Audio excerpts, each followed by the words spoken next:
Ben wants to know, do you have any pro tips on installing new derailleur cables? Proper cable installation can have a huge positive effect on shifting performance, so here's a few tips and tricks I've picked up over the years. Your first consideration should be good cable routing.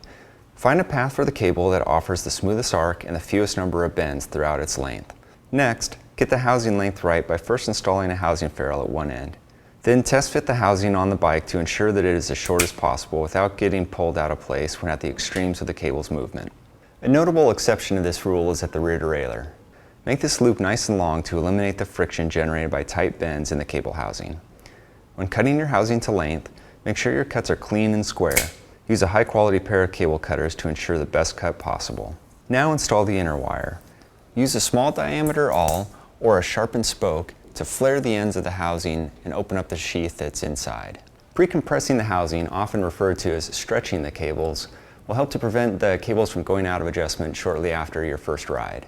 To do this, go to the end of the last section of housing and use a fourth hand or cable stretching tool to pull the cable tight and compress the housing and ferrules for a tight fit. Don't pull too hard on the tool, as this can cause damage to your frame's cable stops. You now have a firm foundation to begin the derailleur tuning process with your new cables. If you want your question answered on Ask a Mechanic presented by Art Cyclery, send your inquiry to webletters@competitorgroup.com.